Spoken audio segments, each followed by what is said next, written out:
It all starts with making sure that you have enough gross margin in your service.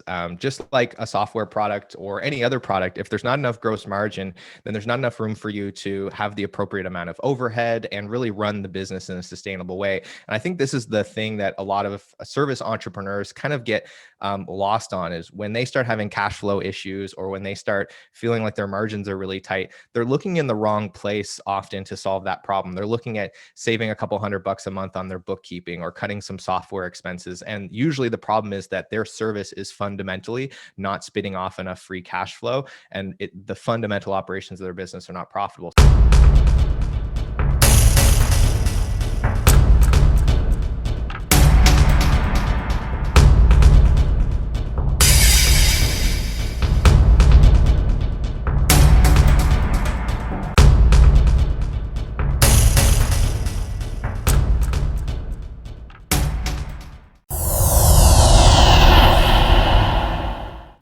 Talking with the experts.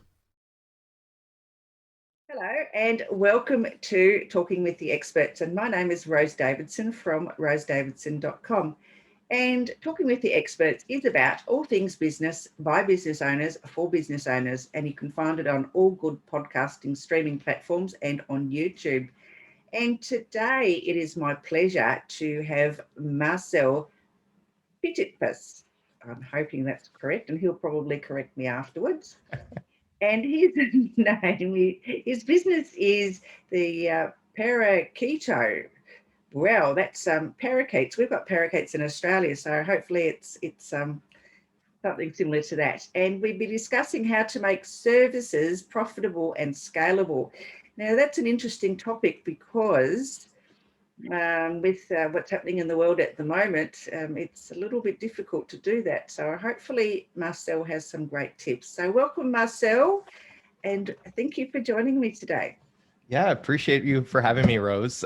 You did a pretty good job on my last name. It's funny, I threw that in and Paraketo on top of it, two very difficult to pronounce names, and I didn't give you any help, so good job. Oh, thanks very much. Yeah, well, we do have parakeets here, which so it's not a lot of difference there, but the O sort of put me off a little bit.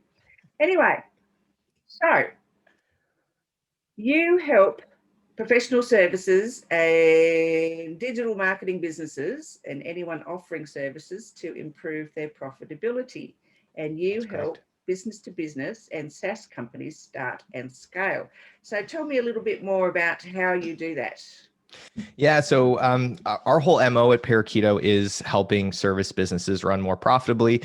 And that really came out of running service businesses ourselves and realizing that there isn't really great tooling out there to answer simple questions like, did we make money on this project? Did we make money on this client? You know, it's hard to answer those questions with the types of tools that we're typically using for tracking time and managing projects and doing accounting without building a spreadsheet and spending a bunch of time in there crunching numbers. And so we just thought, this is too hard. We should have easier ways to do this. And the math isn't super obvious either. Should you be including overhead when you're calculating your profitability for a project, for example? These are little questions that once you get into the nuance, you're not really sure how to answer.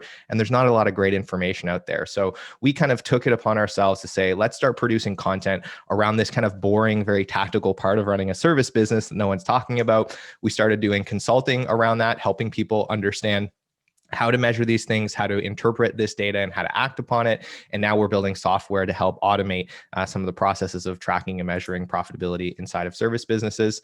And that's really where that whole thing came from. And then, you know, in my spare time, of which I don't really have any, I also coach other software companies on how to grow and scale with my good friend, mentor, and investor, Dan Martell, who, you know, that's what he does for a living, is coaches people on these topics. Right. Oh, that's really great. So what's the difference between what you do and a CRM? Yeah, so our tool is really designed for helping understand the unit economics of projects. So a CRM is really about tracking clients throughout their life cycle, mostly in the sales process, right? And they're typically not going to have a lot of functionality for things like tracking time, tracking expenses, tracking financials, and then giving you really detailed specific KPIs on your business, like what was your average billable rate over X time period or across X subsection of services or clients? Or what is the utilization rate for your team? How much of your team's time is being used for doing billable work for clients? Things like that. You could hire a very expensive custom software development firm to, do a bunch of modifications to your CRM to get it to do things like that, but it's not really feasible for most small businesses to get there. So where we focus is helping you estimate projects accurately, structure the data out of that estimate in such a way that it actually corresponds to your time tracking and cost tracking, so that you can create a feedback loop between the assumptions that you're creating when you estimate a project and what actually happens, and then get insight into where you're being inefficient, where you're leaving money on the table, where you're going over budget, and things of that nature. Okay, so there is a lot of focus on services, and the great way to start and validate a product or software business, or add high margin revenue to an existing business. So how does one think about architecting service offerings for high scalability and profitability? Yeah, I mean, it all starts with making sure that you have enough gross margin in your service. Just like a software product or any other product, if there's not enough gross margin, then there's not enough room for you to have the appropriate amount of overhead and really run the business in a sustainable way. And I think this is the thing that a lot of service entrepreneurs kind of get lost on, is when they start having cash flow issues, or when they start feeling like their margins are really tight, they're looking in the wrong place often to solve that problem. They're looking at saving a couple $100 a month on their bookkeeping, or cutting some software expenses. And usually the problem is that their service is fundamentally not spitting off enough free cash flow, and the fundamental operations of their business are not profitable. So when you design a service, you want to be aiming for anywhere from 50 to probably closer to 70% gross margin, so that you can have enough room to carry about 25% overhead in your business, and then still net out at 20-25% EBITDA at the end of the year. And that sounds absolutely crazy to a lot of people, but all the agencies that I work with in consulting that do well, they're able to achieve these things. And then when we start talking about the nitty gritty of this, there's a lot of questions that come up, like, well, how do you calculate gross margin? What do you leave in? What do you leave out? And I'm happy to go into detail on that, but that's the high level, is just making sure that when you're designing a service offering, that you're scoping out how much time it's going to take to get that done. You're scoping out what the external expenses or pass-through expenses you're going to have are going to be. And when you look at the adjusted income for that service, so that's everything that belongs to you after you've paid external vendors, or paid for other tools, or paid for materials, whatever belongs to you, you want to have a margin on that of 50 to 70%. And if you do that, then everything else gets easier, because you've got the margin to run the business and have a little bit of cash to play with, experiment with, et cetera. Yeah, that was my next question. So how do businesses think about pricing and scoping their services? Yeah. So, I mean, we've got a model for this, and there's a lot of different ways to do it. Of course, you see people that are doing time and materials, they're billing by the hour. There's different flavors of time and materials that we're starting to see now. So we're seeing longer time horizons, so weeks, sprints, for agile teams. Maybe they're selling 2-week intervals, monthly intervals. And some of them are doing that on a flat rate, but others are doing this on really a time and materials method, where they're leasing a team for that time period. So they're saying, we're going to give you a full-time developer and a designer and some architecture support for $10,000 a month. And that is just another way of doing time and materials. You're fixing the scope as it relates to the time that you're allocating for a single person. And then there's also this abstracted model that we see sometimes, which is, taking the conversation away from hours and using some kind of like alternative currency. So there's one agency that I know that does this well, called Penguin Strategies, where they have credits. And whenever you pay them a monthly fee, you get credits in return. And then each deliverable, so you could order a graphic design asset, or you could order, some modifications to your website, and they bill you in credits. And of course, in the back end, they know what a credit is worth in terms of hours and time. But to the client, it abstracts the conversation from the hourly rate, which I think is a helpful exercise for potentially getting that up. But a lot of clients are not really expecting to pay time and materials anymore. And a lot of agencies don't want to charge in time and materials. So you're seeing a lot more flat pricing and a lot more value-based pricing. And a question I get a lot is, well, how do I figure out which one's right for me? And the way we think about this is, you want to assess kind of two things. Number one, what is the relative value of your service to your client? And number two, what's the level of risk in that service offering? So relative value, you can think about that in two ways. Number one, what service are you selling? Is it something that's very commoditized? For example, graphic design that's not, really differentiated, that's not really complex, that just about anybody can do, doesn't require a lot of interpretation? Or is it more strategic type of service? That's going to determine, to some extent what the value is. But the second thing that can't be overlooked is, what is the relative value to your client? So we could say, for example, designing a logo. What's the value of that? Well, the value of that's very different to your local restaurant that does a $200,000 a year, revenue, versus an airline that has a $50 million print budget on this new logo. They have to put on a fleet of airplanes and thousands of airports.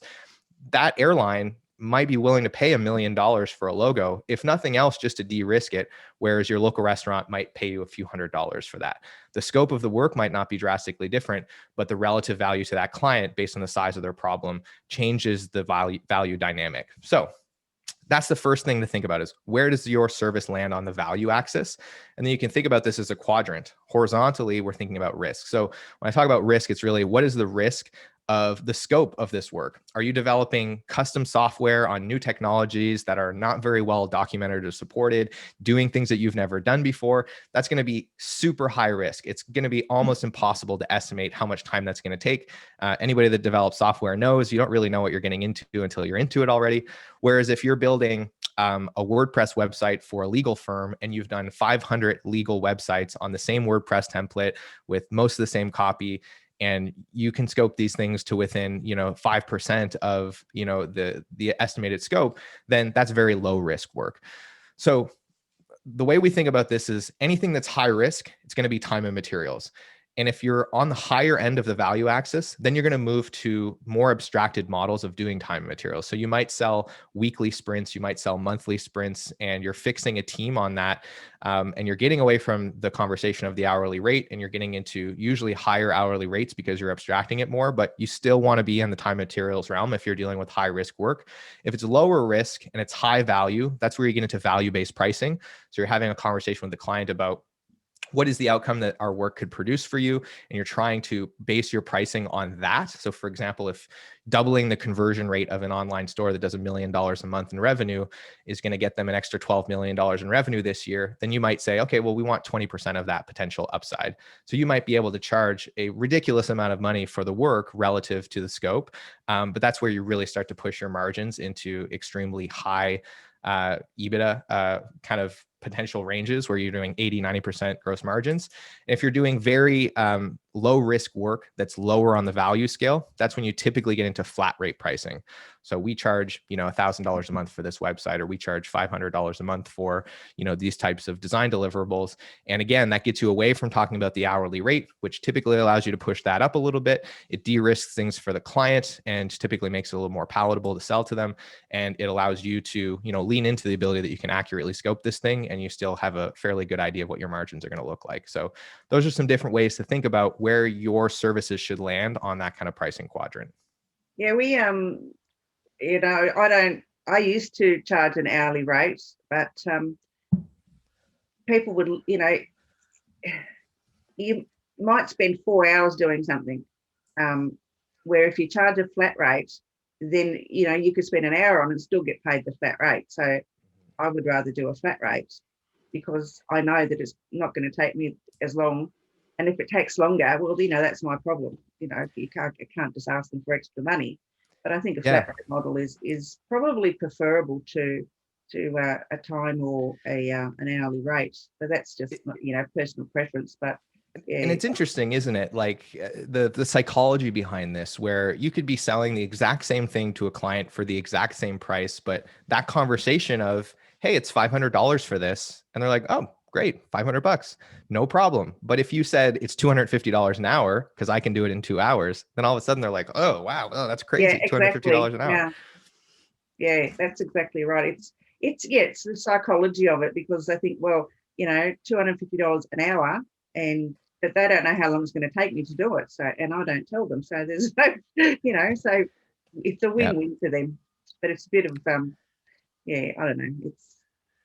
It's not dishonest. It's just how it is.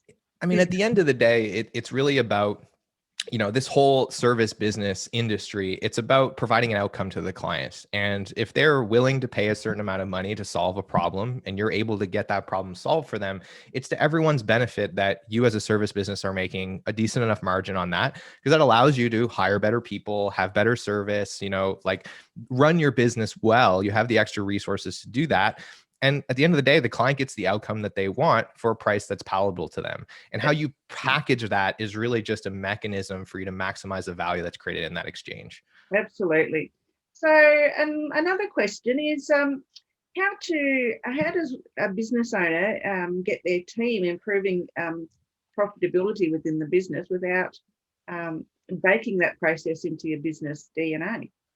Yeah, so that's a really great question. And this is something that I get asked about a lot, right? Is a lot of folks, the model that we teach is a flywheel method where we have two feedback loops we want to create in a service business. The first is purely data. It's about what do we estimate was going to happen on a project, and then just being able to measure that. And that really just comes down to having that data being formatted in the right way so that it doesn't take you forever to answer that question. And, for those that are listening, you might be wondering, do I have that problem? Well, if you hold up an estimate for a project and then you go and hold up a timesheet and they look very different from each other, like the estimate says design hours, dev hours, project management hours, and then your timesheet says like 2 hours for copywriting, wireframe, UX, front end, and it doesn't match up, then you have this problem. It takes you way too much time to reconcile what did you estimate and what actually happened. So when you can simplify that and then get to a place where in a couple of minutes, you can pull up a report and say, okay, here's the projects that went the way we thought. Here's the ones that didn't. Now you're empowered to go sit down with your team and just ask questions about why. Why did this project go so much better than we thought? Like it took us half the amount of time that we thought it was going to take. What did we do differently here? What can we replicate from this project and apply to others? Or projects that don't go as planned, you can have that same conversation. What did we miss here? Did we misscope this? Did something happen with this client that was unique? Is there something going on in our process that's holding you back from doing this efficiently? And what we want to do is engage the team in providing feedback to us about the processes and the tools and the resources that we're giving them to do their job, and getting them giving us ideas on how to make that more efficient. And the beauty of that is when they're the ones surfacing the ideas, then they're much more likely to be bought into actually applying, maintaining, and following those processes in the business. And we don't have to be in a position where, I think most of us have been where we're trying to define processes and push them down to the team, and they don't understand necessarily why we're doing this. They don't understand how it's going to benefit them. They just know that they need to change what they've been doing and what they've been comfortable with, and the buy-in just isn't there. So this is really the process that I encourage a lot of folks to take on: is get your data straight, use that data to inform what kind of conversations you're going to have with the team, and then engage your team in the process of helping you make the business more predictable. And if you're wondering why would they want to do that, well, at the end of the day, if you can predict how long it's going to take a project to get done, then it decreases the likelihood that they have to work late on Friday because there's an extra 10 hours that need to get done. And where's that going? The deadline is still Friday night, right? So we want to get to a place where we're predicting and then accurately executing on projects so that everybody gets their evenings and weekends back. We still have, good profitability and margin. We don't have to ask the team to work overtime to subsidize the fact that we didn't scope things right. And if we can frame this whole exercise around that, then it should create an environment where your team is motivated and bought into the idea of making everything more efficient, because it means they're buying back their time and still making the business profitable enough that, they get paid, they have a good job, and you can provide a good working environment for them. Yeah, I do believe in when you're managing a team, that the team should always have some input into what's going on into any project. It shouldn't be just from the top down. I think it should be from the bottom up. That's just my philosophy on the workplace. But not everyone agrees with that. But I think it makes for a happy workplace if it's just always managed from the top. Yeah, and I mean, as you scale the business, who is better qualified to tell you what is and isn't working at the tactical level than the people that are actually doing that work? I mean, when you're still a small agency, maybe 6, 7, 8, 9 people, as the founder, you're probably still relatively in touch with what's going on the front end. But as soon as you get to a scale where you've got a couple of layers of management between you and the work that's getting done, I mean, it would be unreasonable to ask you to figure out how to do that work properly because you're so out of touch with it. So it takes you away from that position of being a bottleneck in the process and empowers your team to get involved. And this probably as well as I do. change management 101. You read any book on change management, take any course on change management. The first thing they talk about is get buy-in, get people who are going to be impacted by the process involved in creating the process. It's like Absolutely. the most fundamental aspect. So It yeah, I certainly is. totally agree with you. That bottom-up approach is really effective. Yeah. So, well, so tell me a little bit more about your app that you're developing, and why is it different from other project management applications and programs? Yeah. So, I mean, the thing that we do fundamentally differently is we take data about past projects and use it to inform estimates about new ones. So when we started doing a lot of customer development around the estimation process, and we were asking people, what do you do? What do you like? What do you not like about your process? We found that there's a couple of really key problems. The first is that it's time consuming. A lot of time when it comes to scoping work, it's the most expensive or experienced people in the organization that are doing it because it's so subjective and they need their 8 years of experience doing hundreds of projects to kind of finesse the way that they're estimating this project. And oftentimes it involves getting all the team leads in a room for 4 hours. When you think about how much that's costing you in terms of billable time, you could be spending thousands of dollars on estimates.